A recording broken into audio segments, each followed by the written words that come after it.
皆さんおはようございます。時刻は午前7時過ぎ。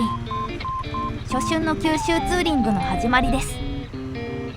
今日はここ金沢を出発し、大阪府の大阪南港へ行き、名門太陽フェリーで福岡県は新門司港に向かいます。人生初の九州なのでとても楽しみです。今回はなるべく交通費を抑えたいので、高速は加賀から敦賀までと、京都東から大阪の南港北までの区間だけ乗ろうと思います。今日は快晴ですが、風が強いのと気温が低めですね。序盤でシートバックの留め具を引きちぎってしまった前回の中四国ツーリングとは打って変わって順調なスタートです。ということで無事に8号線に合流です。この九州ツーリング、もう少し早い時期に行きたかったのですが、相次ぐ寒波と少しマシントラブルもあり、この日程になりました。さらにおとといに九州ではこの時期に珍しく雪が降ったようで、明日の予定にある阿蘇方面が行けるかかなり微妙です。しかし今は心配をしてもしょうがないので、どんどん進みましょう。出発から1時間半ほどで加賀 IC の手前まで到着。給油を済ませておきましょう。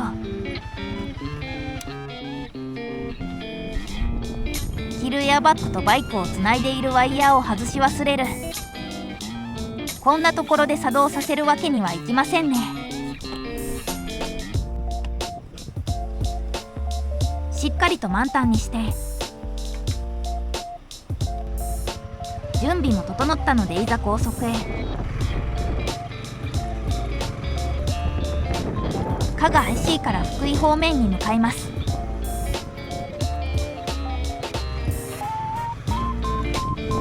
高速を走り始めて数分で福井県に突入。その後休憩を挟んで1時間半ほどで敦賀 IC に到着。さてお値段は1930円。県境ギリギリまで下道で粘った割に高い。それはさておき、ちょうど1年ほど前に開設された新幹線の敦賀駅を見ながら、滋賀県の湖西道路を目指して走っていきます。敦賀から滋賀県までの161号線ですが、途中の標高がそこそこあるため、道路横にはちらちら雪がありますね。凍結によるスリップには十分気をつけて走っていくと、どんどん雪が。これだけ雪があればスキーもできそうと考えていたら、ゲレンデも見えてきてしまいました。お願いだから滑らないでほしいところです。10分ほど走って牧野高原近くになると雪もなくなってきました。ここからは快適に走れそうです。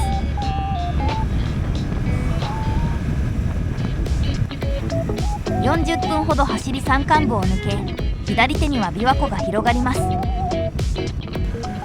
気持ちよく琵琶湖沿いを走っていると、奥に水上に浮かぶ鳥居が。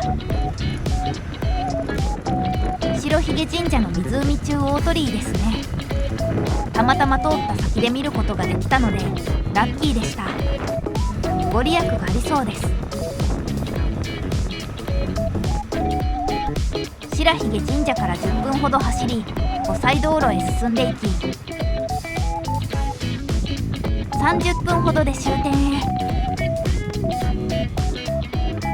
大津でお昼ご飯を食べ、大津から高速に乗り、大阪方面に進みます。ここからフェリー乗り場までは1時間半ほど。フェリーは17時出港で現在は13時。90分前には余裕を持ってついていたいので意外と時間はありません。右ルートを進み、大阪府へ突入です。吹田経由で名神を進み、豊中出口から阪神高速11号へ。 JR と並走して淀川を渡り、見えてきた大阪の中心部。いろいろな分岐をなんとか正しく通り抜け、目的の南高北出口はすぐそこ。赤い鉄橋を渡り、南高北出口から阪神高速4号湾岸線を降ります。フェリーターミナルの最寄りは南高中出口なのですが、ポートタウンで買い出しをしてから向かいたいと思います。南高ポートタウンショッピングセンター。一昔前の雰囲気をそのまま保ったような、そんな印象ですが、無事に買い出しも完了です。買い出しを終え、近場のエネオスで給油した後、大阪南港に到着です。新門司駅の待機場は右側。名門太陽フェリーは事前の乗船手続きなく、スマホの QR コードで乗船できるので、そのままバイクの待機場に向かいます。15時過ぎに到着したので2番乗りですね。乗船できる16時まで少し休憩です。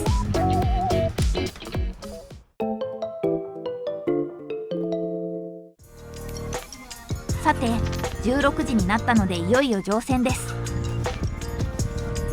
2番目なので準備する時間も間もなく、あっという間に行かなければなりません。ちょっと焦りますね。いよいよ乗船。フェリーに乗船する瞬間はやっぱりテンションが上がってしまいます。新日本海フェリーの時のように横からではなく、船首から中へ、そのまま急なスロープを下って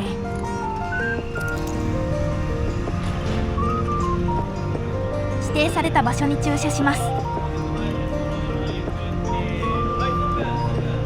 300km、運転お疲れ様でした。今日の部屋はツーリスト、2段ベッドの下段です。これで九州までバイク込みで13,000円ほどで行けるので格安ですね。横に収納スペースはありませんが十分ですね。荷物の整理も落ち着いたところでデッキへ。出港前ですが南港が見渡せて風が気持ちよいです。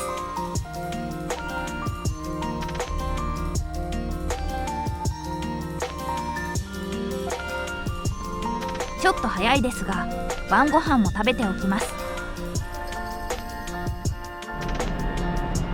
出港から1時間ほどで明石海峡大橋が見えてきました。このフェリーの航路の良いところは瀬戸内海に架かる3つの橋をくぐる様子が見れるところですよね。橋を渡るのも楽しいですが、こうやって下をくぐることはあまりないので良い経験でした。本当に立派な吊り橋ですね。世界2位の吊り橋を後に船は瀬戸内海をどんどん進んでいきます。冷えてきたので中に戻りましょう。21時過ぎ、明日は早起きなので就寝。お疲れ様でした。おはようございます。今朝は4時の船内放送に起こされるまでぐっすりでしたが、今日はいよいよ九州。最初に駐車したので出るのは最後ですね。ようやく自分の番です。さあ、ついに九州に上陸です。フェリーの着岸から下船まで30分ほどかかったため、時刻は6時。早朝からしっかりツーリングできますね。九州ツーリング2日目、今日はここ新門司港を出発し、阿蘇方面を経由して熊本に向かっていきます。少し前の寒波で昨日までは阿蘇方面がほとんど通行止めとなっていたのですが、気温も上昇し、なんとか通行できそうなので、今日は思う存分阿蘇を楽しめそうです。まず最初は新門司港から40分弱で行ける日本三大カルストの一つ平尾台に向かおうと思います。もともとはルートから外していたのですが、思ったより市街地から離れていなかったので行ってみることに。昨年訪れた四国カルストはとても見応えがあったので、平尾台も楽しみです。市街地から近いとは言っても山の中なので、ナビが見えたかと思いますが、なかなかの峠道です。数々のワインディングを走り抜け、10分ほどで岩肌が見えるように。ナビだとこの辺りが平尾台なのですが、もう少し先に行ってみましょう。朝日とカルスト大地がとてもいいですね。平尾台最大の延長ピナクルである戦艦岩を通り過ぎると、道端にはゴロゴロと岩が、かなり見応えがありますね。せっかくなので邪魔にならないところで写真を。いい写真が撮れました。冬を越えて緑が少なかったこともあり、夏場よりも迫力ある岩場が見れたと思います。それでは平尾台を楽しんだところで次の目的地別府へ向かいたいと思います。別府までは少し距離があるので高速に乗っていきましょう。最寄りの行橋 IC から東九州道へ、大分方面へ進んでいきます。およそ30分で大分県に突入。そしてそこからさらに30分で別府に入ります。左手には別府が温泉の匂いもしてきました。匂いも感じられるのがバイクツーリングの良さですよね。ということで別府出口から東九州道を出ます。今更ながらカメラが斜めですみません。別府での目的地は温泉ではなく地獄です。お湯に浸かりたいのは山々ですが、時間がないので今回はパス。なんて言っているうちに海地獄に到着です。明らかに2人組で来ているだろう忍者の間に。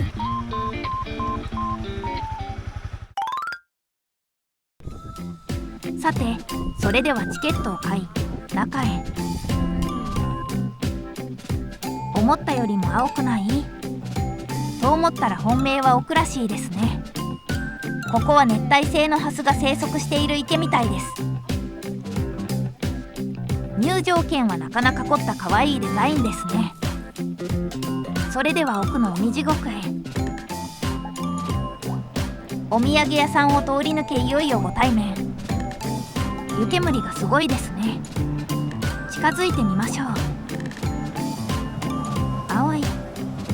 肉眼だと驚くほど青かったです。コバルトブルーの綺麗な色をしていますが、その温度は98度にもなるそうです。晴れているのもあっていい色ですね。時間があれば7つの地獄を巡ろうと思ったのですが、3時間ほどかかるということで、今回は海地獄だけで我慢です。海地獄の少し横に行くと赤池というところが、真っ青に染まった地獄のそばに赤く染まった地獄があるということに驚きました。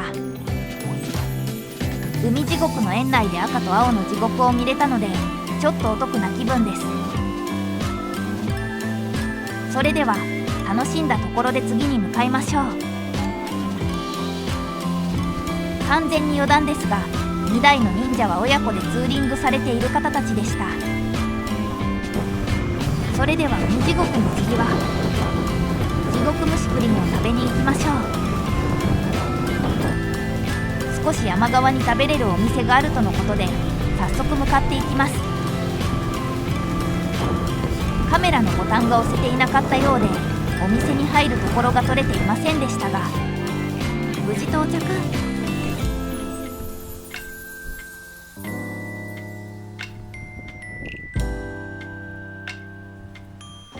地獄蒸しプリンの他にもたくさんありますね。ということで温泉卵ご飯とプリンを注文。ごちそうさまでした。とても美味しかったですね。6時から何も食べていなかったのもありますが、とにかく美味しくて、プリンは固めで卵の味がしっかりしてカラメルが苦めの大人の味でしたが、そこも良かったです。卵かけご飯も美味しかったです。さて次は山並ハイウェイを通り湯布院方面へ。山間部に入るので給油を済ませて準備は万端。湯布院の手前に湯布岳のビューポイントがあるようなので、まずはそこを目指します。気持ちよく山並ハイウェイを走っていると正面には湯布岳の頭が。ところどころで開ける場所があり、走っていて本当に楽しい道ですね。野焼きによって一面茶色ですが、そのおかげで別世界に来たような感じです。バイクで来て本当に良かった、そう思える道でした。緑が育った夏にもう一度来てみたいですね。ということで湯布岳ビューポイントに到着。さぎり台というみたいですね。それでは湯布岳を見ていきましょう。すごい迫力ですね。肉眼だとさらに大きく立派に見えました。湯布院の町も見下ろすことができます。いいものが見れました。それでは湯布岳を見つつ、次は湯布院を抜けて明日方面へ。ということで湯布院の方まで降りてきました。本当は湯布院で温泉でも入りたいところですが、またまたパスです。残念ですが今日は日が暮れるまでに熊本まで行かなければなりません。次なる目的地は絶景スポットで有名な長者原。ここに行くのをかなり楽しみにしていました。先ほどの標識から走ること約20分。開けた高原が見え始めましたね。そして走ること数分。広がる高原に直線道路。どこまでも続いていそうな半田高原を走っていきます。長者原を前にすでに感動してしまっています。そして左カーブを抜けた先についに長者原に到着です。金沢を出発してついにここまで来たのかという達成感がすごかったです。せっかくなのでバッチリ写真に収めましょう。なんですが持っていった一眼レフが望遠レンズしかないので、なんだか迫力のない写真になってしまいました。スマホでも撮ればよかった。まあこんな風に動画として残せているので及第点でしょう。それにしても本当に綺麗な景色ですね。まっすぐ続く道路の先には九十連山が隔たり、そこまでは何の障害物もない高原。こんな場所を自分のバイクで走ることができて本当に良かったです。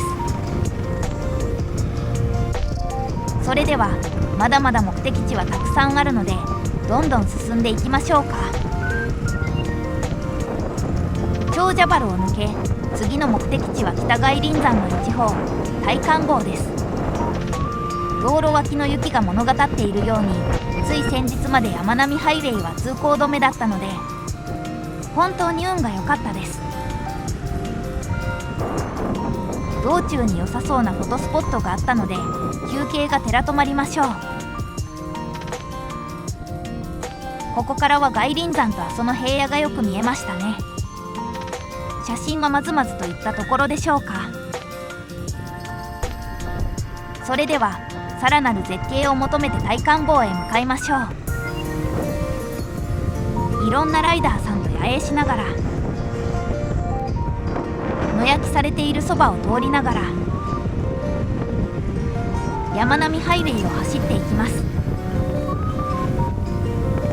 由布岳を通った時も思いましたが、一面褐色なので荒廃した世界を一人でバイクで走り抜けているようで不思議な気分です。ということで大観峰に到着です。途中山並ハイウェイから右折してミルクロードに入る丁字路を間違えなければ簡単に行くことができました。休日なのでなかなか人気ですね。突き当たり左手にバイク用の駐車場があったのでここに止めましょう。それでは頂の方へ。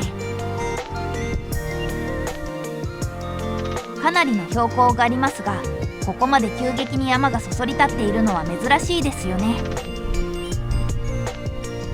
ということで上の方まで登ってきました。ここからだと阿蘇が一望できますね。一番先の方まで行ってみましょう。春の黄砂の時期だったため霞んではいますが、北外輪山と阿蘇の町が一望でき絶景でした。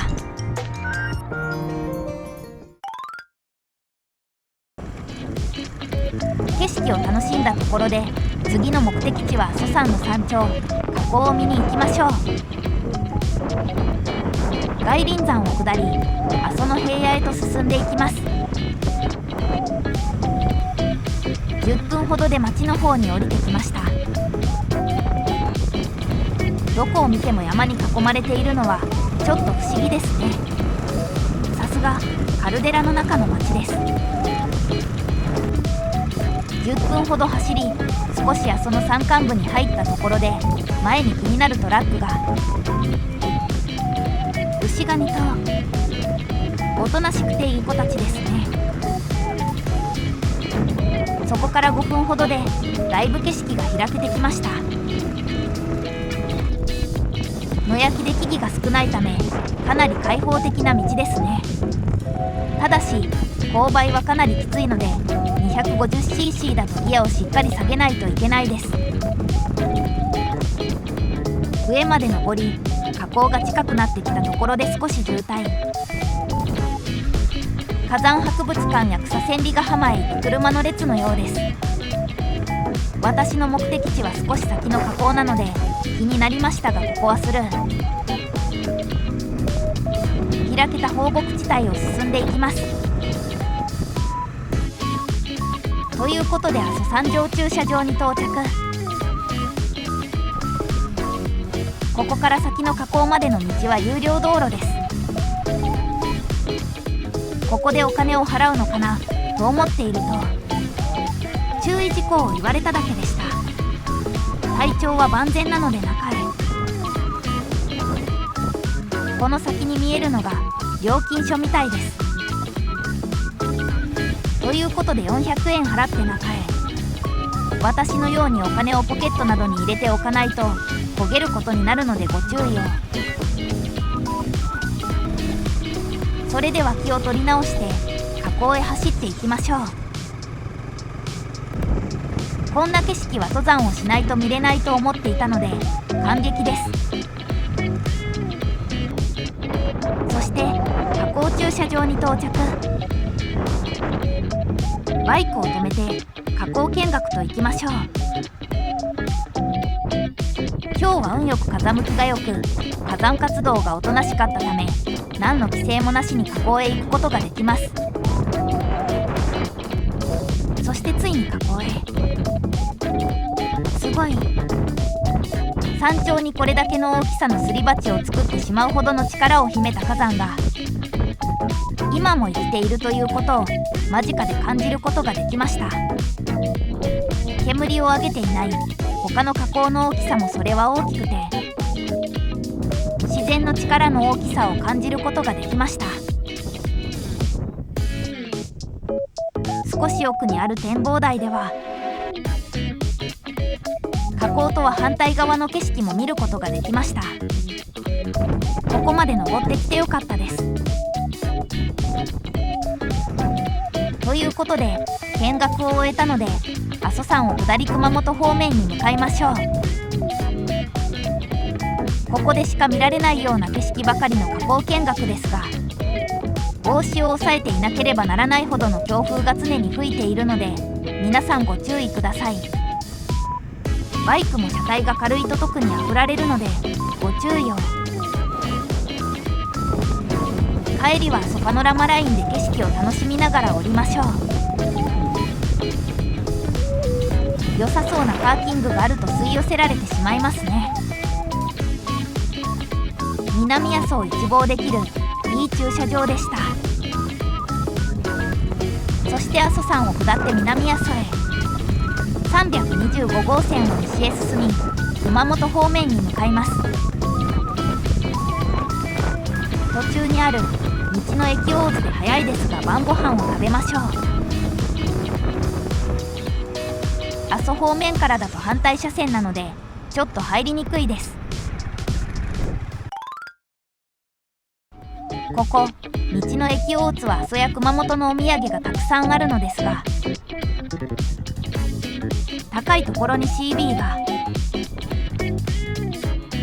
大津町には国内唯一のホンダの二輪生産工場があるそうで、2022年にオートバイ神社がここにできたそう。ここで今回の九州ツーリングの安全をお願いしておきましょう。ということでレストランよかよかで赤牛を赤牛丼大盛りです。赤牛が柔らかくてタレと相性抜群。ごちそうさまでした。さあお腹を満たしたところで熊本市内へ向かいましょう。本当は時間があれば熊本城の天守閣に行って100名以上のスタンプを集めたかったのですが、この時点で時刻は午後5時。お城の近くに行って雰囲気だけ感じたいところです。ということで50分ほど走り熊本市内、熊本城の看板が見えてきました。10分ほど走ると正面には熊本城が見えてきました。バイクは城菜園駐車場に停めさせてもらいます。最初の2時間は100円で止められます。屋根付きのバイク専用駐車場はありがたいですね。ほとんどの施設が閉まっているのでガラガラですが、それでは雰囲気だけでも感じに行けるところまで行ってみましょう。18時過ぎですが意外と人がいるんですね。もう少し早く来れればいろいろ楽しめたと思うと悔しいですが、今日のメインは阿蘇なので仕方ないですね。階段を上がりいよいよお城が近づいてきました。石垣に張られた金網が熊本地震の跡を感じさせますね。どうやら夜の観覧もやっていたそうなのですが、このあと19時までに今日泊まる快活クラブを予約しているので断念。咲きかけの桜を見つつ帰りましょうか。熊本城ありがとうございました。それでは今日の宿の快活クラブに向かいますか。ここからは約10分ほどで着きますね。ということで快活クラブに到着。ネオンが眩しい。ちょっと騒がしいところにある店舗ですね。敷地内にいろいろな施設があるので駐車場は混んでいましたが、なんとか到着。お疲れ様でした。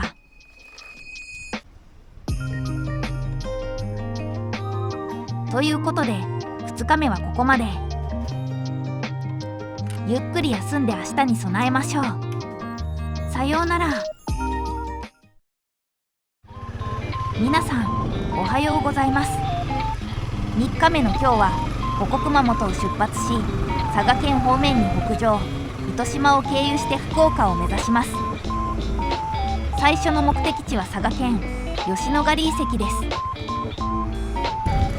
混みそうな市内を避けて西へ進み海沿いの道へ。気持ちよく海沿いを走って10分ほど走り、有明沿岸道に福岡県の大牟田から大川方面までを結ぶ道路です。楽しく橋を渡って20分ほど走り、柳川東出口で降ります。吉野ヶ里まではひたすらのどかな道を走っていきます。10分ほど走って佐賀県に突入。吉野ヶ里遺跡まではあと 10km です。そろそろ燃料を入れたいところですが、田んぼしかないですね。ということで遺跡の手前のガソリンスタンドに残り1メモリー。危なかったですね。さあ、ガソリンを入れたところで吉野ヶ里遺跡に向かいましょう。ということでスタンドから3分ほどで吉野ヶ里歴史公園に到着。駐車場はバイクは100円で止められます。お金はポケットに入れときましょう。二輪専用のスペースも完備。公園は9時から開いているので、もう少しだけ早く到着したかったですね。さて、それでは遺跡見学といきましょうか。券売機でチケットを買って中に入ります。ということでゲートをくぐって橋を渡り、遺跡の方へ。ちなみにチケットは大人460円でした。見終えた後なので言えることですが、なかなかお得だと思います。門をくぐって遺跡の中へ。坂もぎと玉木堀がお出迎えしてくれます。少し歩いて南内閣に。環濠と柵で囲まれたここは村を治めていた王やそれに準ずる人たちが暮らしていたとされているところです。歴史の教科書で見た景色が広がっていますね。竪穴式住居の一つに入ってみましょう。入り口は狭く、かがまないと入れない高さ。中はひんやりとしていて快適ですね。私の部屋より大きくて羨ましい。それでは物見櫓の一つに登ってみましょう。この南内閣には4つの物見櫓があり、侵入者が来ないか見張っていたようです。内閣の内側もよく見渡せて気持ちいいですね。その後も北内閣を回ったり、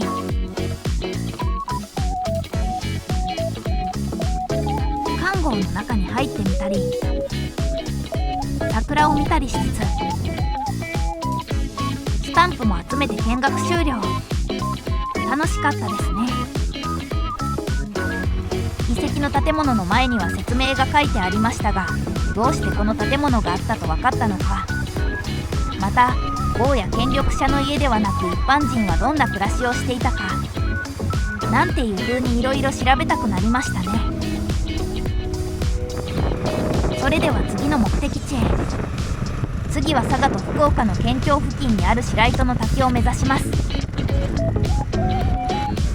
風情のある水車などを横目に1時間ほど北上し、雰囲気のある川に沿って山の中へ。木々が生い茂る山道を通って福岡県は糸島市に突入です。ここまで来れば白糸の滝まではあと少し。ということで白糸の滝に到着。バイクを止めて滝を見に行きましょう。駐車場は結構広いので日曜日でも余裕で止められました。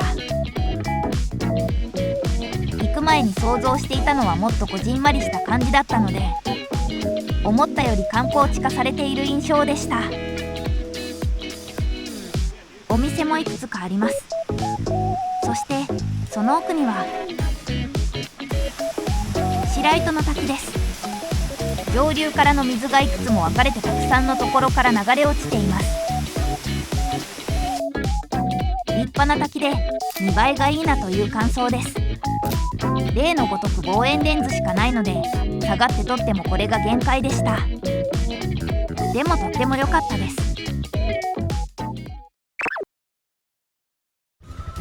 さあ滝を楽しんだところで次は糸島観光と行きましょう。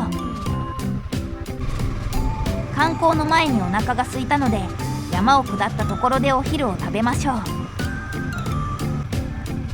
白糸の滝にいるとき美味しそうな魚屋を見つけたので来たのですが行列なので先にある2号店に行きましょうか。ということで2号店に到着。こちらの塚本鮮魚店2号店はお寿司中心の店舗みたいです。海鮮丼もあるようなので入っていきましょう。頼んだのは漬けカンパチ丼。最高です。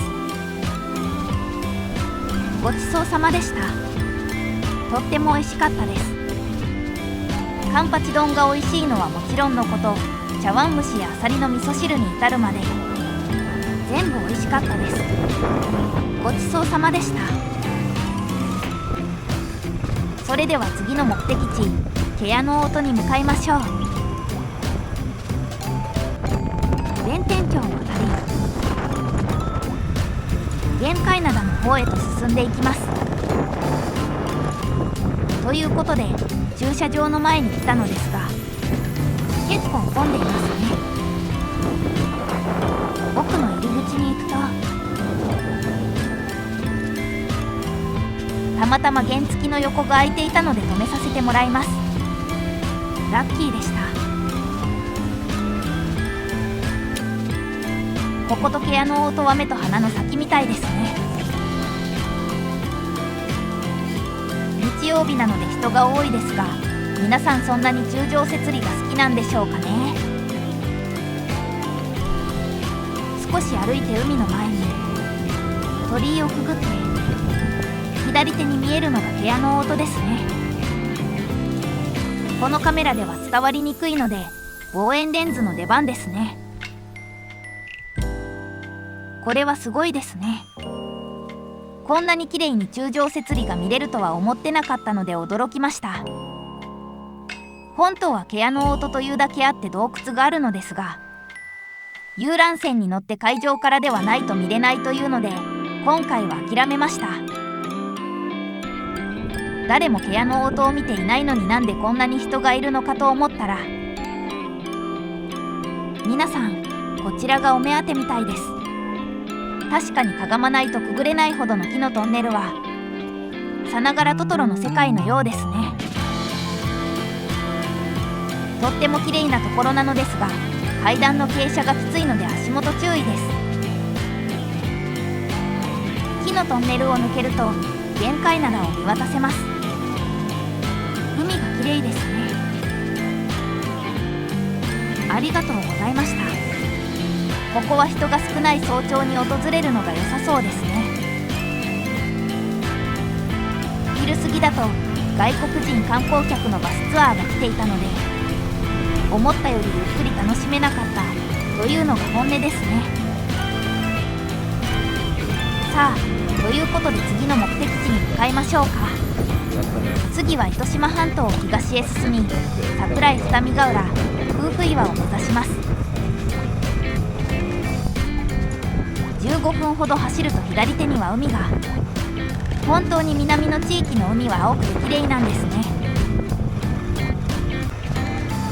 そして前方には夫婦岩が見えてきました。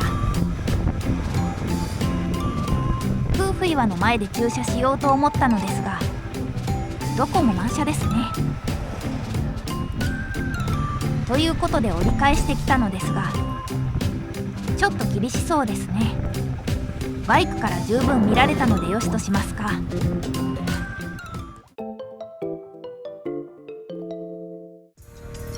せっかくここまで来たので近くの桜井神社に。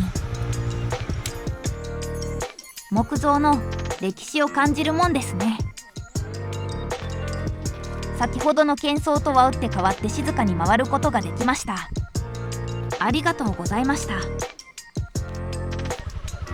後に知ったのですが、ここ糸島は当時放送中だった NHK の朝ドラ「おむすび」の舞台だったそうで、にぎわっていて当然ということですね。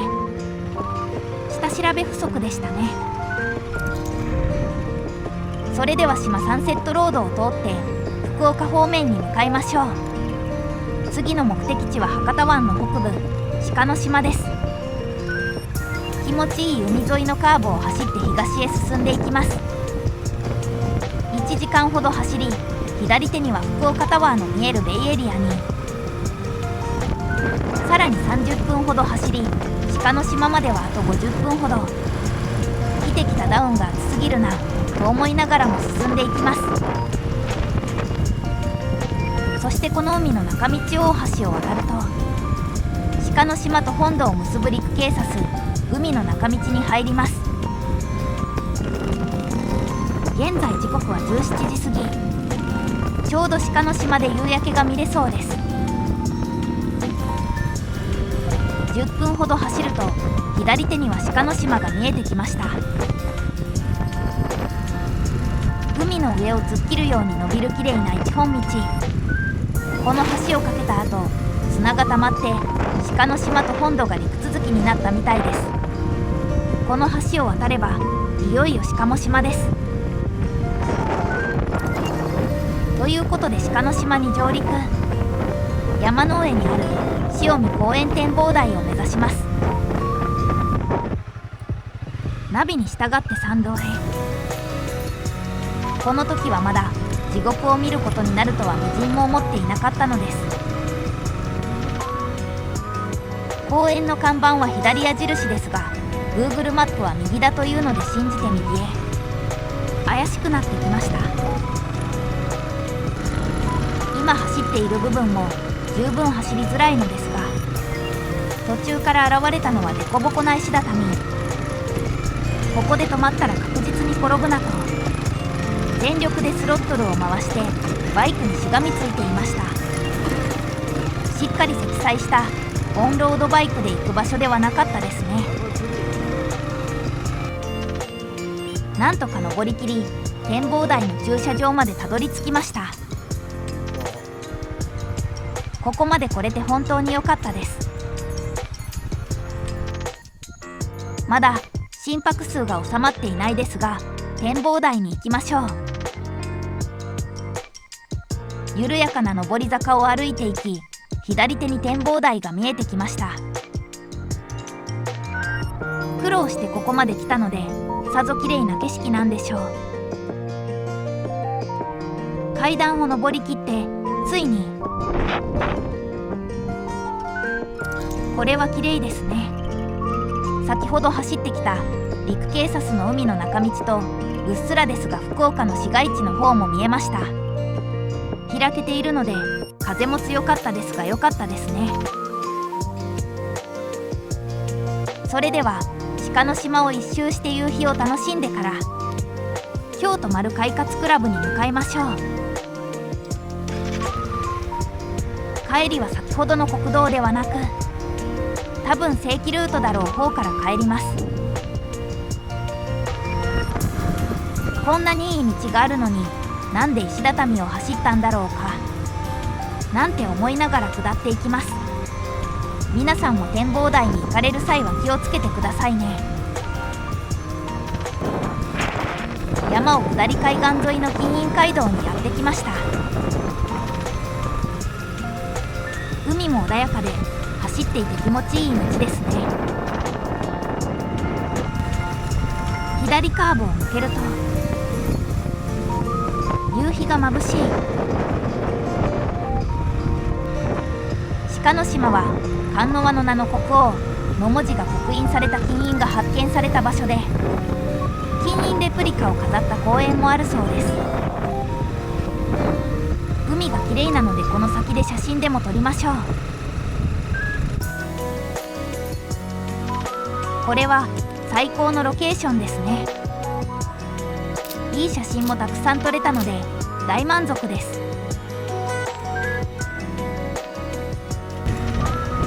ということで鹿の島を立ちます。いろいろありましたが、とても良かったですね。ありがとうございました。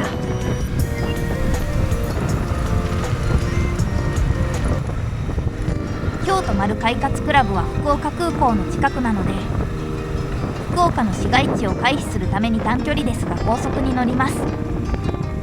アイランドシティ入り口から福岡高速へ。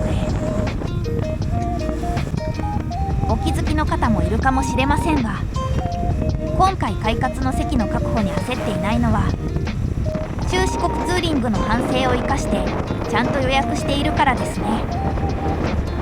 3日前までならアプリで予約できるので、出発前にしておくと気が楽です。薄暗くなる中、福岡高速環状線を走り、20分ほどで月熊出口を降ります。ということで快活クラブに到着。一旦快活に荷物を置いた後、ご飯を食べに行きましょう。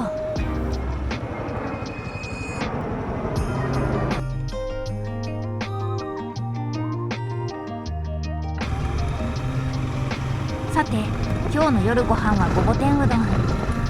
大地のうどんというお店が有名なようなので、20分かけて行ってみることに。ということで到着。太宰府の方まで来たのですが、なんだか空いていますね。あらあら、これは閉まってますね。時間的にはまだやってると思ったのですが、玉切れのようですね。うどんを食べるのをかなり楽しみにしていたので、なかなかショックです。もう9時近くなので、帰りにスーパーでも寄っていきましょう。ということで戻ってきました。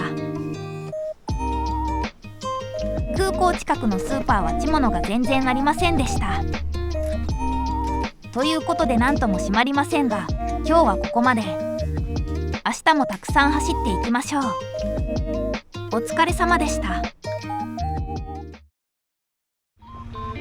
皆さん、おはようございます。今日はここ福岡の快活クラブを出発し、西へ平戸方面を経由しながら長崎を目指します。まずはじめは昨日行きたかった太宰府天満宮に向かいたいと思います。まだ朝早いですが、お参りができればいいですね。20分ほどで太宰府前に。そしてすぐに太宰府駅前を通過。適当にバイクを止めて境内へと向かいましょう。ということで駅前の通りから境内へと歩いてきました。本殿の方に進んでいきましょう。きれいな橋をいくつか渡り、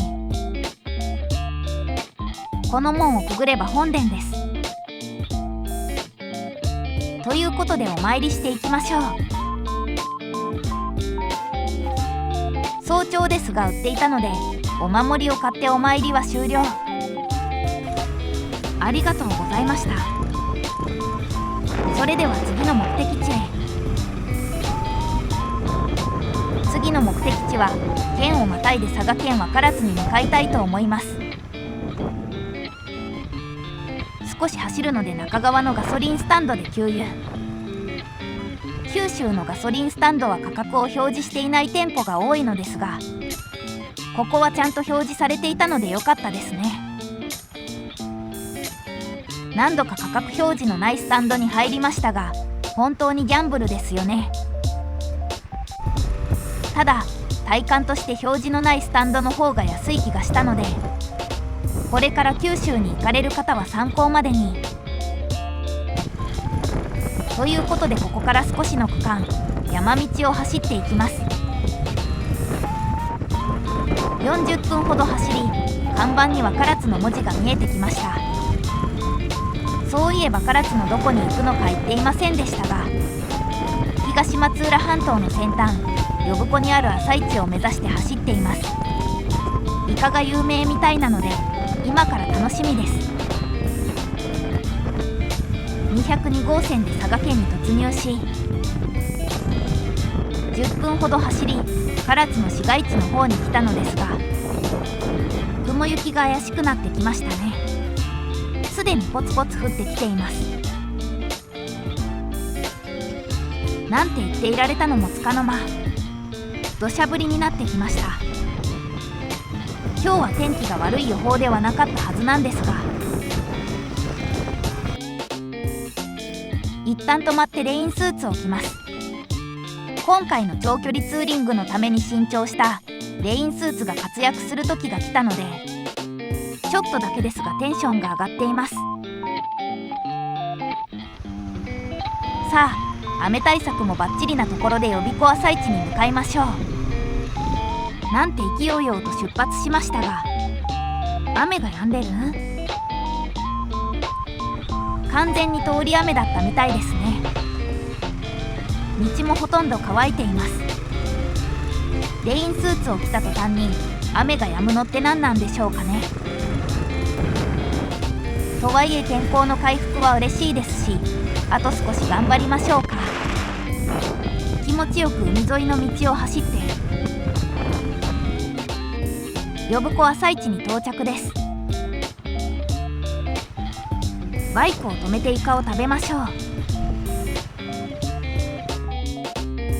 ここ呼子朝市は日本三大朝市の一つとされていて、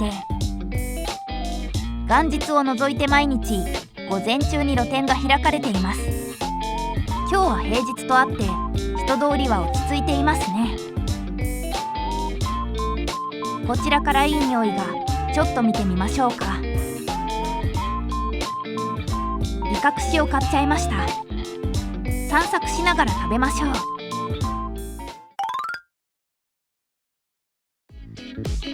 美味しかったですね。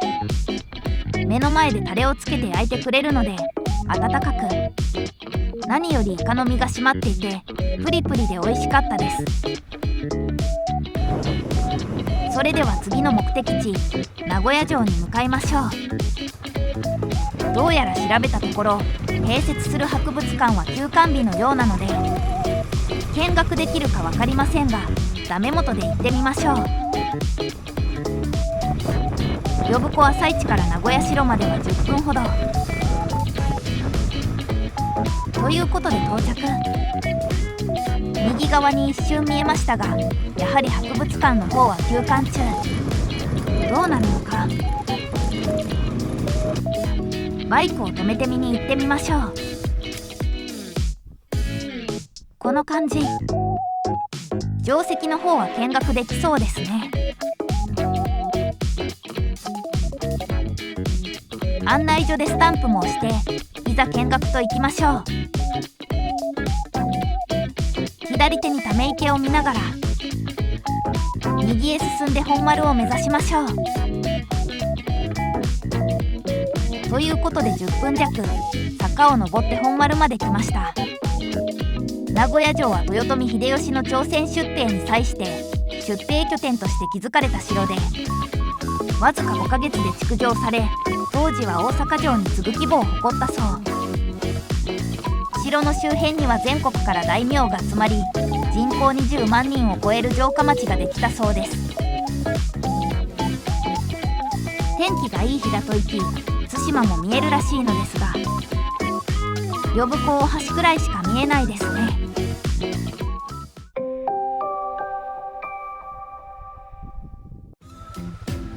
ということで無事名古屋城を見学できました。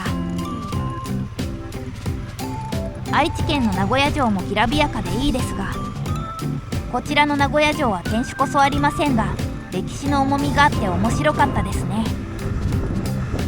ということで次は伊万里方面を経由して西へ進み、平戸方面に名古屋城と同じく日本百名城の平戸城に向かいます。30分ほど南に進んできた畑 IC から西九州道に、そして IC1 つ分だけ乗って南畑谷口 IC で降り、伊万里湾大橋で伊万里市街をショートカットして再び西九州道に乗っていきます。ぐに長崎県に突入です。ということで平戸島の手前、平戸大橋が見えるところまでやってきました。では真っ赤に輝く平戸大橋を渡っていきましょう。これはなかなかテンションが上がりますね。さながらサンフランシスコのゴールデンゲートブリッジを渡っているかのよう。風は強いですが景色は抜群です。ということで橋を渡って平戸島に上陸、平戸城に向かっていきましょう。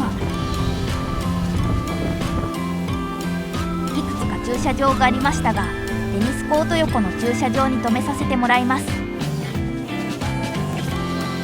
駐車場のすぐ近くの入り口から中に入っていきましょう。北湖口門をくぐり、階段を上った先についに天守が。小ぶりですがかなり綺麗ですね。中は平戸城に関する博物館になっていて、かなり綺麗に整備されています。最上階まで登ってきました。下の階の展示がかなり面白かったので、ここまで来るのに結構かかってしまいましたね。外に出ると平戸が一望できて気持ちいいですね。歴史も景色も楽しめてとても良かったです。ありがとうございました。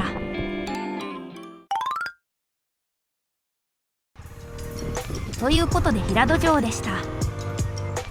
次なる目的地は平戸島を抜けて壱岐島へ。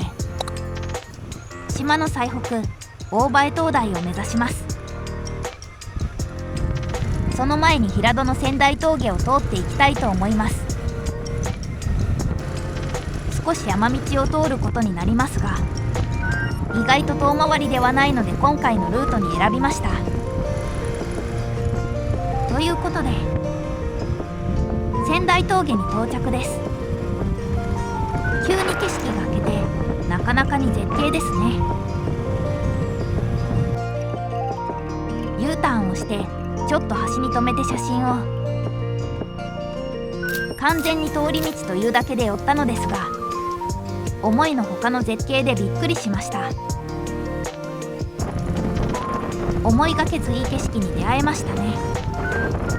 これだから九州ツーリングはいろいろなライダーを捉えて離さないんですね。それでは行き着きの方に向かいましょう。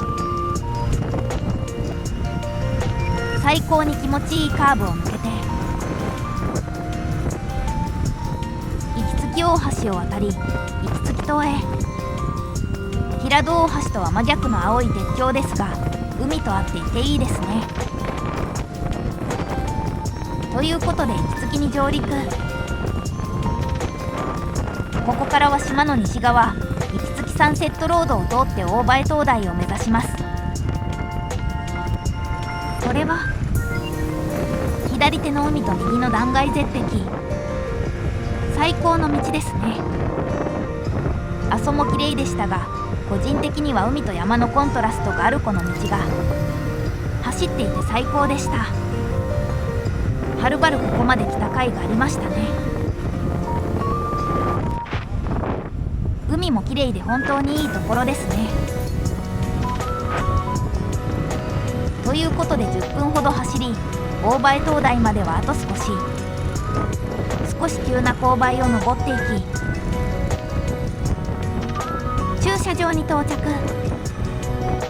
ここからの景色がなかなか良かったので写真を撮ってしまいました。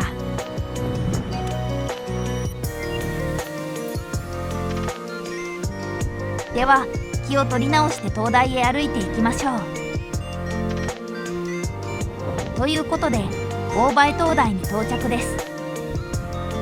島の最北端まで来たという達成感がいいですね。見渡す限りの水平線。灯台の上に登ってみましょう。風がものすごく強い。何かに捕まってないと吹き飛ばされそうです。断崖絶壁に立つ灯台。素晴らしい景色ですが、風が強すぎるので早々に退散です。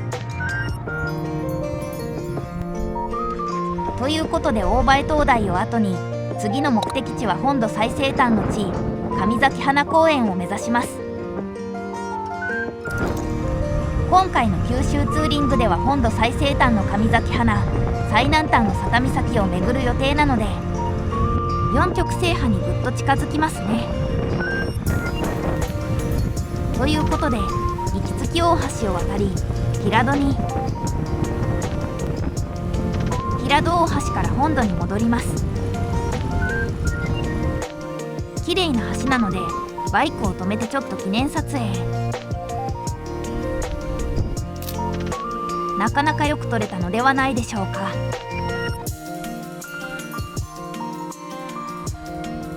ということで気を取り直して神崎花に向かいましょう。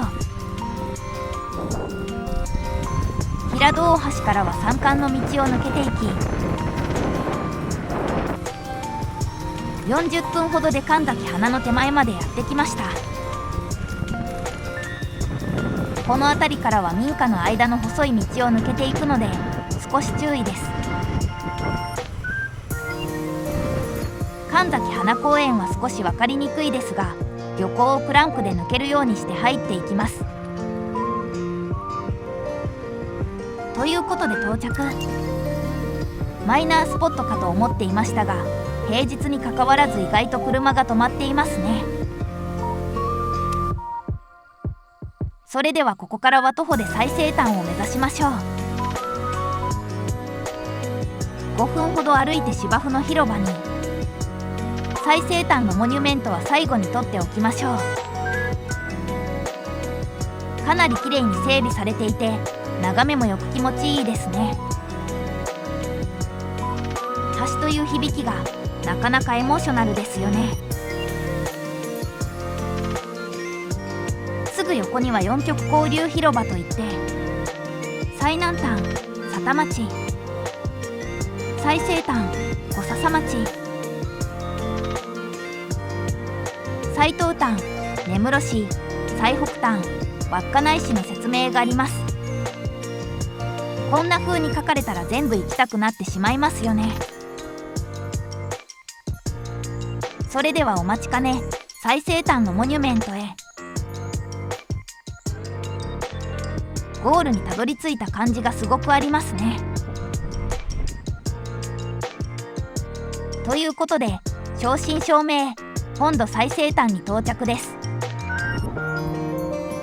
タイミングがよく貸し切り状態だったので、今自分は本土で一番西にいるんだと考えながらゆっくりできました。最高ですね。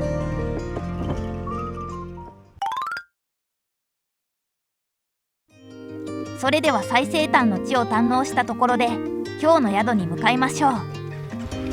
今日は長崎空港近くの快活クラブに泊まります。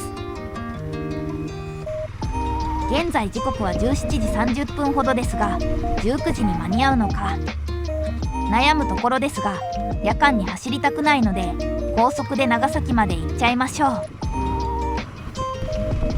ということで高速に乗り、いくつか料金所を通りながら佐賀県を経由して長崎方面を目指します。すっかり暗くなりましたが、快活クラブの最寄り長崎の大村まで到着です。ここから快活クラブまでは10分ほど。なんとか19時までに到着できそうです。ようやく今日の最終目的地、快活クラブ長崎空港通り店に到着です。荷物を置いて夜ご飯を食べに行きましょう。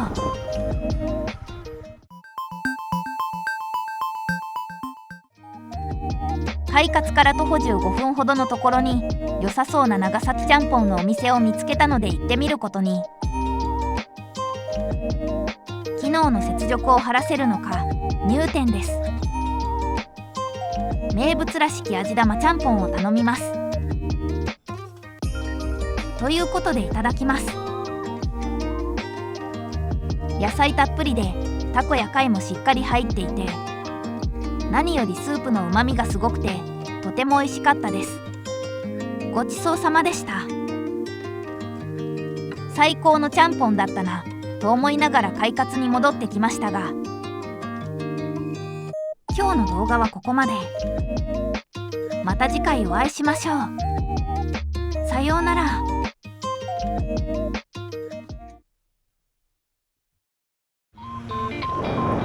皆さんおはようございます。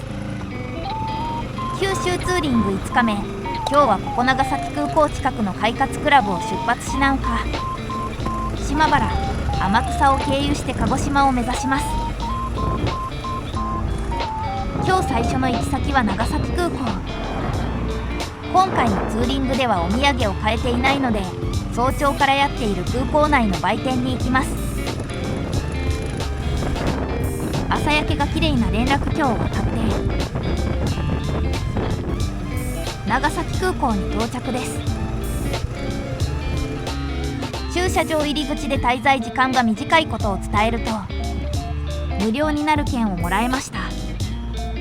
場所の案内もしていただきありがとうございました。ということで空の旅へ。1階のロビーにはハーレーのコーナーが。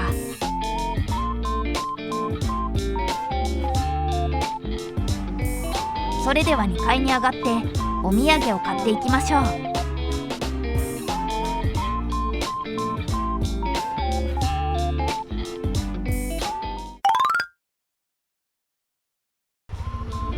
いろいろ売っていて迷いましたが無事完了。カステラを買いたかったのですが送るためのヤマトが8時からしか開いてなかったため断念。でもいろいろ買えて満足です。ということで長崎空港を出発ありがとうございました。次なる目的地は島原の中心部島原城。最上階からは有明海が一望できるみたいです。ラッシュで渋滞気味の34号線を抜け諫早市へ。島原道路と雲仙グリーンロードで島原市へ。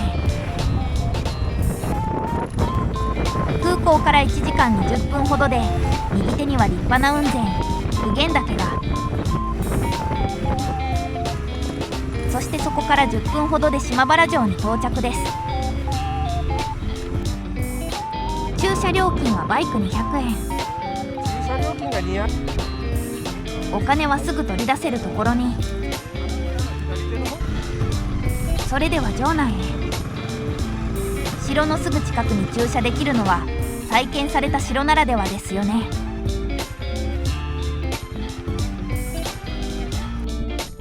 では立派な7階建ての城を攻略していきましょう。スタンプも押して見学していきましょう。城内の博物館はキリシタンについての資料や郷土資料、民族資料が階に分かれて展示されています。教科書でしか見たことがないような資料などが盛りだくさんで面白かったです。ということで最上階へ。西側には雲仙岳、東側は有明海を望むことができます。抜群の景色ですね。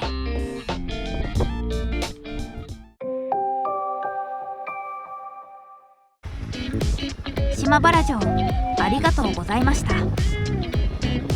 それでは次の目的地へ。次の目的地は南島原にある口の津港。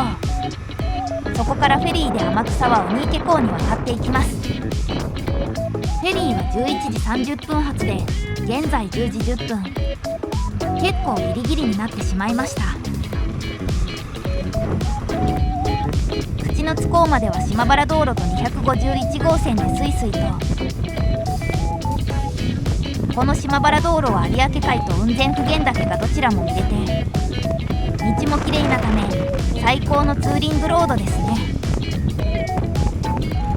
島島原城から走り始めて40分。原城跡を通過し、口の津港までは15分ほど。原城跡は島原天草一揆の決戦の地ということで興味があったのですが、また次回に。そして11時5分、口の津港に到着です。ちょうど良い時間に着けましたね。バイクは一番端のレーン。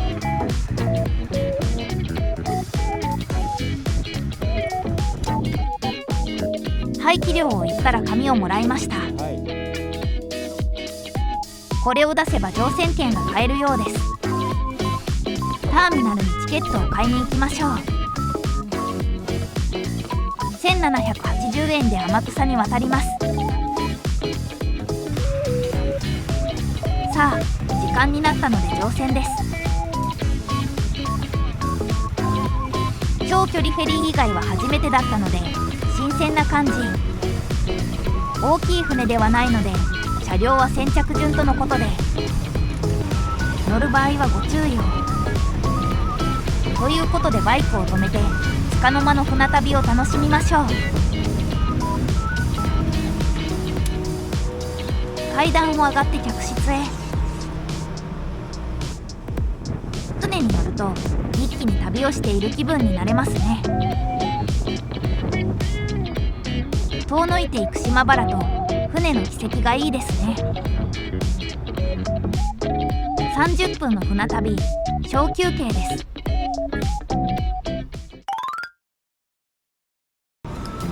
ということでフェリーは天草鬼池港に到着。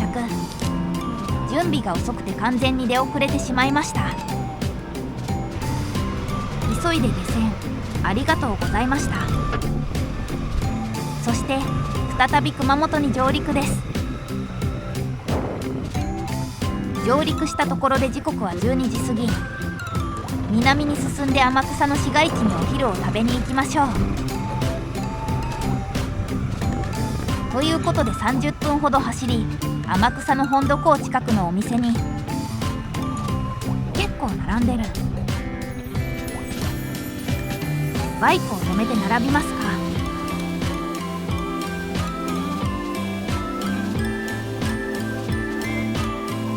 頼んだのはフライ定食。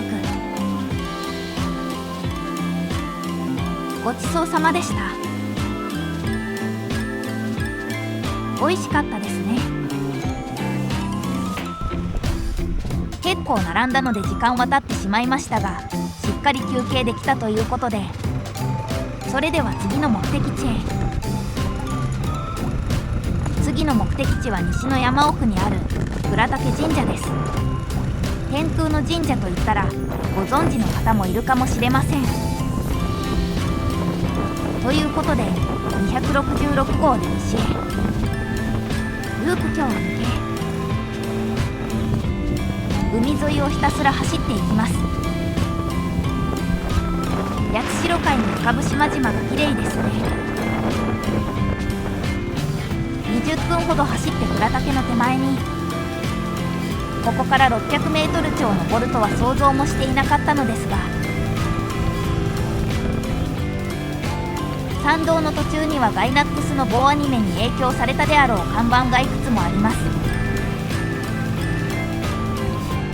急いじゃいけないですね。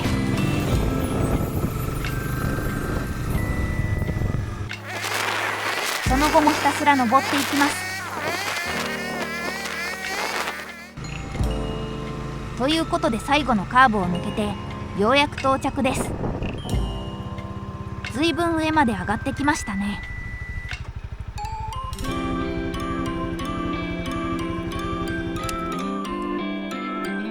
それでは階段を上って神社へ。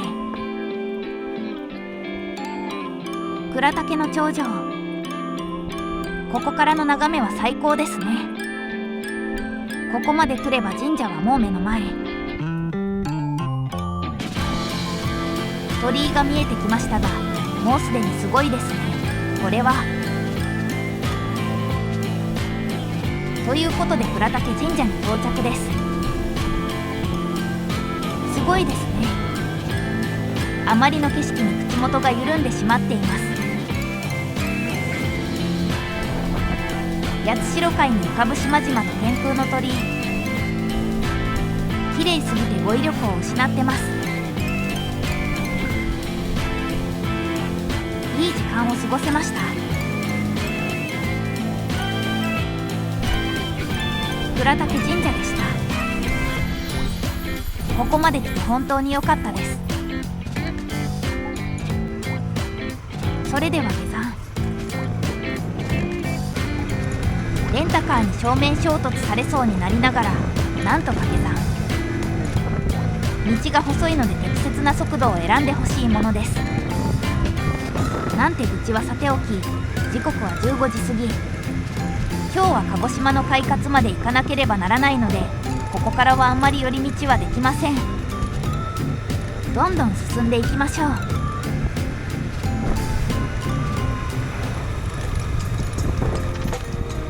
ワニマの聖地パチンコヤマトを通り過ぎ、松島有料道路へ。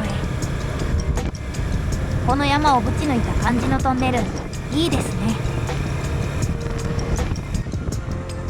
トンネルを抜け料金所、普通の ETC は使えないんですね。お金はすぐ出せるよ。さあ、松島有料道路を抜けてここからは天草5橋を渡っていきます。5号橋、松島橋、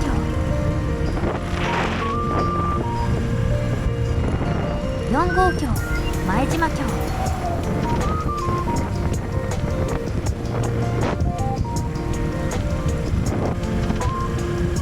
3号橋、中野橋、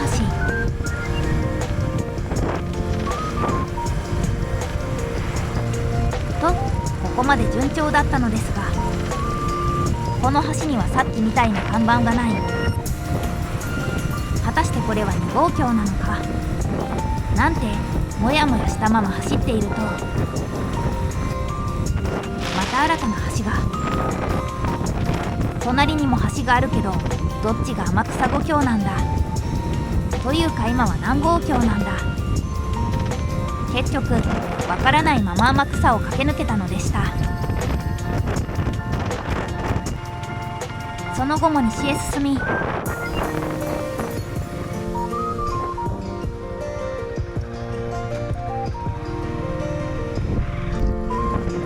疲れてきたところでちょうど道の駅の看板が。ここから長丁場なので休んでいきましょう。道の駅白縫い、到着です。デコポン発祥の町とのことですが、確かに白縫いというデコポンは聞きますよね。それではちょうどいいお土産がないか探しましょうか。ということで道の駅のマグネットを下調べをせずにたまたま立ち寄った道の駅。こういうところのお土産っていいですよね。それではここからは高速で鹿児島中心部を目指します。松橋 IC から九州縦貫自動車道に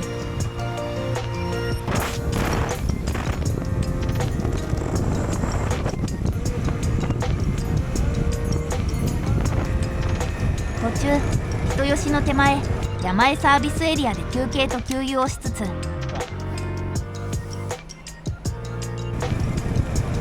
さらに南下していきます。人吉一瞬宮崎県を経由して、ついに鹿児島突入です。鹿児島市街まではあと 56km、 38km。あれが桜島なのか。日も暮れてだいぶ疲労困憊ですが、なんとか鹿児島 IC に到着。予約の19時は少し過ぎていますが、できるだけ早めに着きたいところ。ということで快活クラブに到着。この店舗は複合施設の中にあるタイプですね。熊本から鹿児島までですが、距離的にはそこそこなものの、とても長く感じましたね。では荷物を置いて夜ご飯を食べに行きましょう。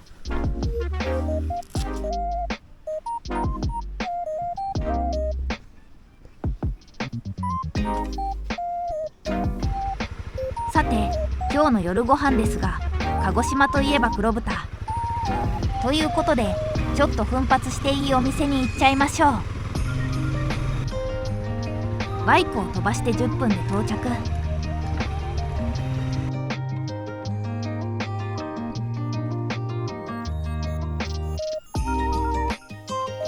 佇まいからなかなかですが、ちょっとビビりながら入れて黒豚ミルフィーユカツ御膳を注文。巻かれた黒豚がふわふわです。九州最後の夜ご飯、最高でした。ごちそうさまでした。時刻は21時過ぎ。近くの生協で明日の朝ごはんを買って快活に戻りましょう。ということで今回はここまで。最後までお付き合いありがとうございました。次回は最終回、お楽しみに。さようなら。皆さん、おはようございます。今日の朝ごはん、生協は九州を感じられるものがたくさん売っていてよかったですね。それでは九州最終日、快活を出発です。改めましておはようございます。今日は九州最終日、鹿児島市内の快活クラブを出発し、指宿へ南下。その後戻ってきた後、桜島を経由して佐多岬、そして大阪行きのフェリーが出る志布志港に向かいます。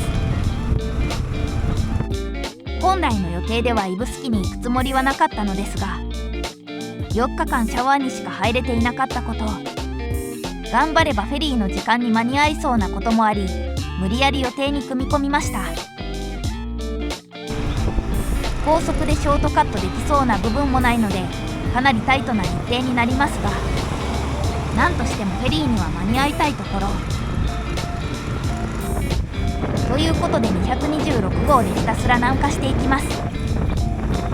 朝焼けが綺麗な鹿児島湾ですが、今日の景色は気が急いでいたのか、あまり記憶に残っておらず、編集の段階になってこんな景色だったのかとなっています。出発から70分ほどで指宿温泉に。人生初の砂風呂、楽しみになってきました。ということで砂蒸し会館砂楽に到着。駐車場はここ右折ですが、通り過ぎてしまったので U ターンして入ります。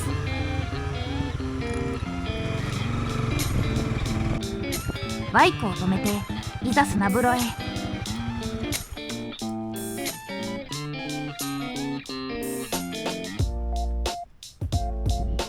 レッツ砂風呂。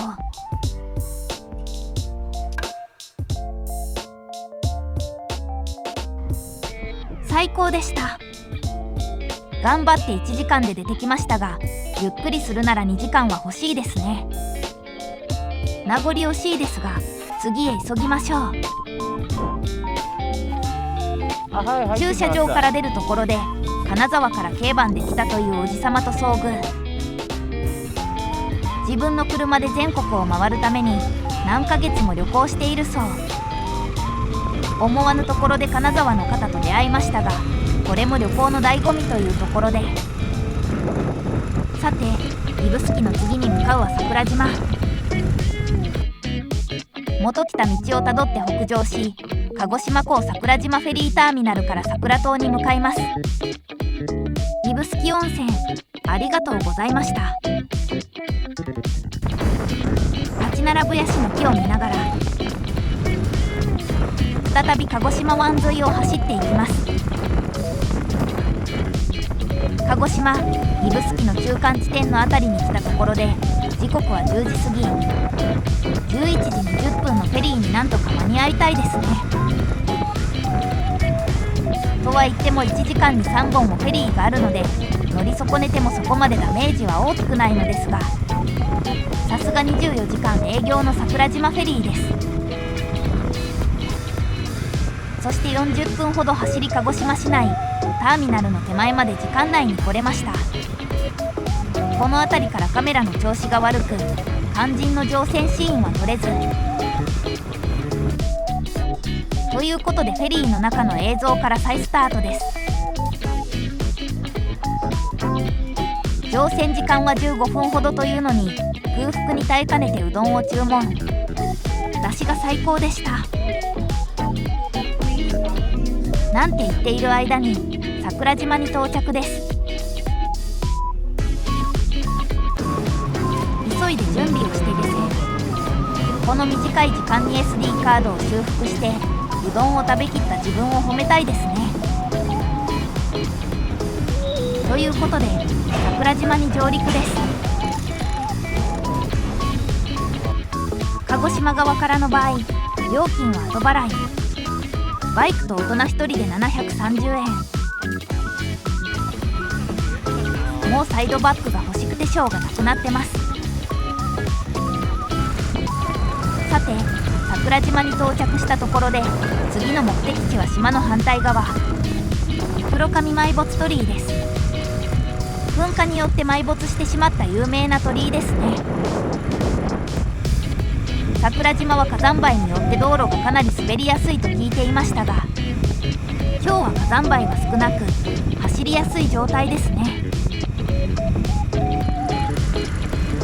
左手の活火山と右手の鹿児島湾、大地が生きていることをひしひしと感じられて、走っていてとても楽しいですね。鹿児島垂水のフェリーを使って海上から桜島を見る計画も考えましたが、こちらを走って正解でした。ということで島の反対まで走り、黒神埋没鳥居に到着です。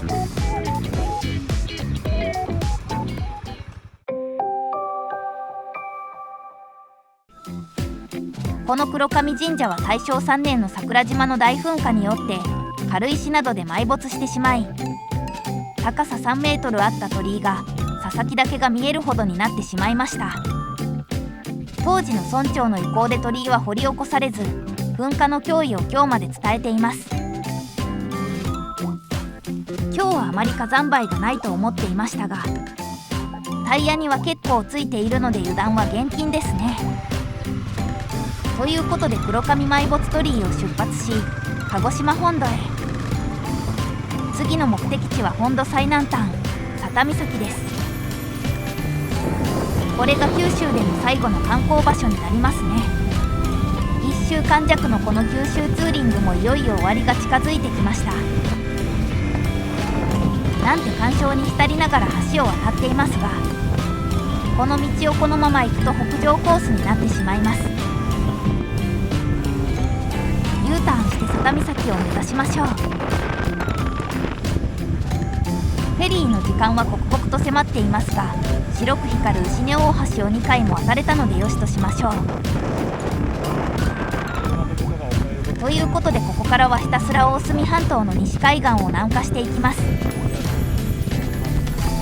桜島から30分ほど走り、菅原神社を通過。とても寄りたい気分ですが、今はひたすらに最南端を目指します。そのまま走り続け、佐多岬の看板がと期待してしまいましたが、まだ 40km の先なんですね。ということでひたすら走っていき、海を眺め山を越え、50分ほどで佐多岬のゲート前に到着。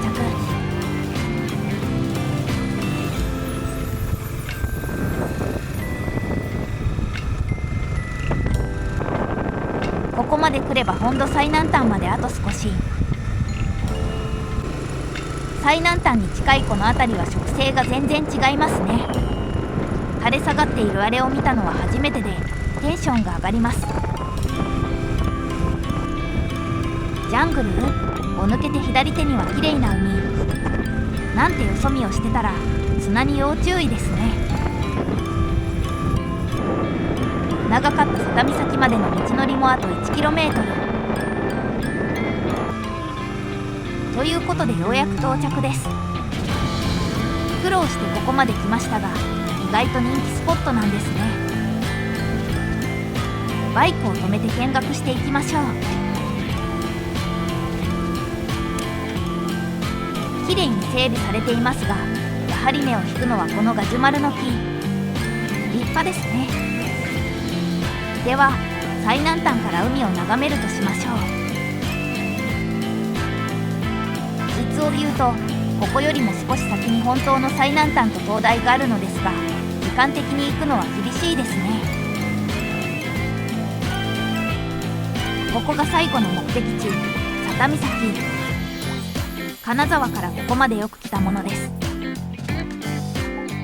ものすごい達成感と同時にツーリングが終わってしまう哀愁を感じていますがここまで無事に走ってこられて本当に良かったです。最南端到達証明書をもらって帰りますか。ということで証明書をゲットです。いいですね。さてそれではフェリーの時間がかなり迫っているので急いで志布志港に向かいましょう。タイムリミットはフェリー出港の1時間前16時55分。ここからナビで2時間なので買い出しをすることを含めると結構危ないですね。高速もないのでただただ頑張って走るしかない。先ほどの時間を見てもらえばわかると思うのですが佐多岬の滞在時間はわずか15分。やっぱり今日の予定はタイトすぎましたかね。なんて思いつつひたすらに来た道を引き返していきます。今度九州を訪れる際にはゆっくり寄り道できるくらいの予定を立てたいですね。そうして走って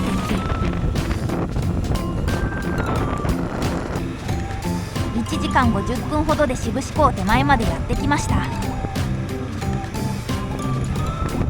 この近くのスーパーで買い出しをするくらいの時間はありそうですね。本当に間に合ってよかった。ということでスーパーセンターにしむた志布志店で買い出しです。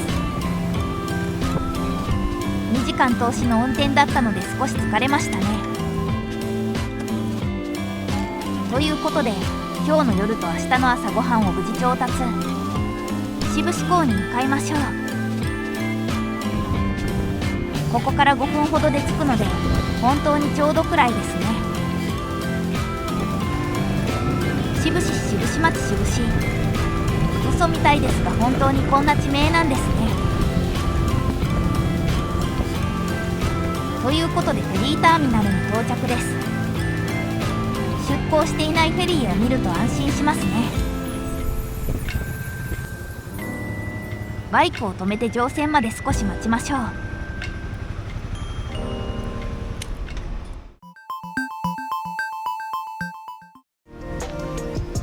ということで乗船時間にいつものごとく準備が遅くて出遅れましたが乗船していきましょう。短めのスロープから船内に順番を待って駐車します。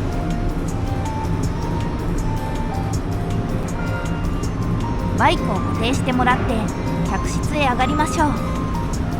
運転お疲れ様でした。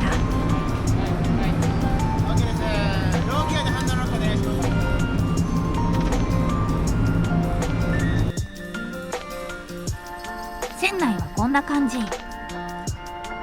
かなり豪華な作りですね。客室のグレードは違うもののさすが行きのフェリーの倍のお値段なだけありますね。今回の部屋は半個室タイプ。鍵がかけられた廊下にカーテンで仕切られた部屋が並んでいます。完全な個室ではありませんが、いろいろついていて今までで一番豪華ですね。デッキに上がってみましょう。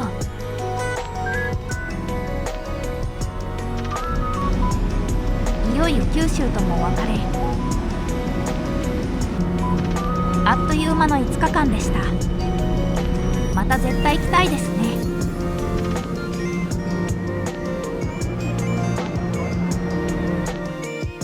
明るいうちに出航するのは不思議な感じですが、しばらく休憩。お疲れ様でした。おはようございます。個室でよく眠れて気づけば大阪港。この船ともお別れです。そして本州に上陸。帰ってきましたね。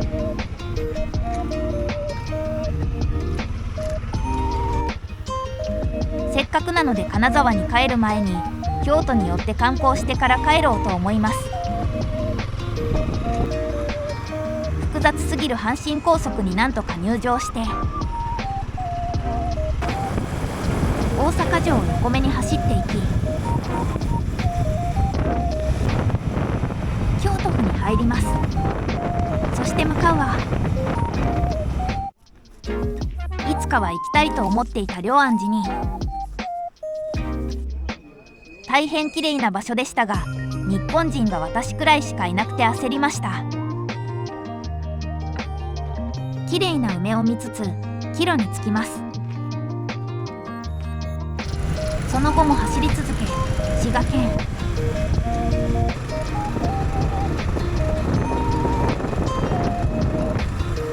福井県、